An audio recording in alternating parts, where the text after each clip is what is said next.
ആരോഗ്യവകുപ്പിന്റെ അനാസ്ഥയുടെ നേർക്കാഴ്ചയിലേക്കാണ് ഇനി നമ്മൾ പോകുന്നത്. കോവിഡ് നിപ മഹാമാരിയെ അതിജീവിച്ച് വർഷങ്ങൾ കഴിഞ്ഞിട്ടും അന്നുപയോഗിച്ച PPE കിറ്റുകളും മാസ്കുകളും സിറിഞ്ചുകളുമൊക്കെ കുന്നുകൂട്ടിയിട്ടിരിക്കുകയാണ്. ദിനംപ്രതി ആയിരക്കണക്കിന് രോഗികൾ എത്തിച്ചേരുന്ന കോഴിക്കോട് മെഡിക്കൽ കോളേജിലാണ് ഈ ദുരവസ്ഥ. കാണാം, ആശുപത്രിക്കും വേണം ചികിത്സ.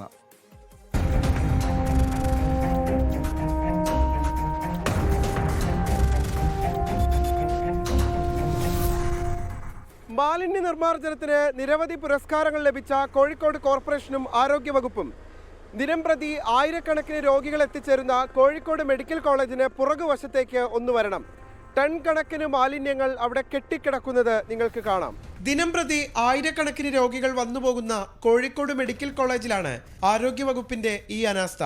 നിപ കോവിഡ് കാലം കഴിഞ്ഞ് മാസങ്ങൾ കഴിഞ്ഞിട്ടും അന്നുപയോഗിച്ച PPE കിറ്റുകളടക്കം നീക്കം ചെയ്യാതെ കൂട്ടിയിട്ടിരിക്കുകയാണ് ഇവിടെ.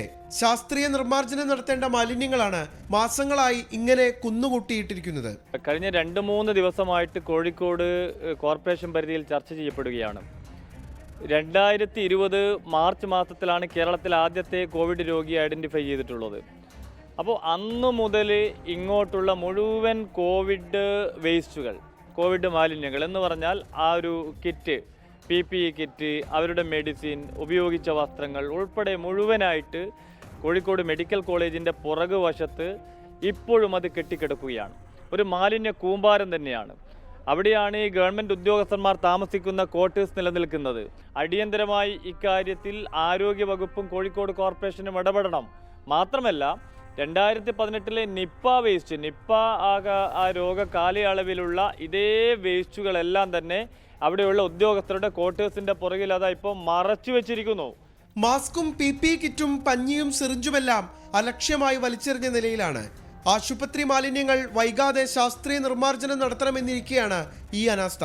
എന്നാൽ മാലിന്യ നിർമ്മാർജ്ജനത്തിൽ തങ്ങൾക്ക് ഉത്തരവാദിത്വമില്ലെന്ന് പറഞ്ഞ് കൈയൊഴിയാനുള്ള ശ്രമമാണ് മെഡിക്കൽ കോളേജ് അധികൃതരുടെ ഭാഗത്തു നിന്ന് ഉണ്ടായത്.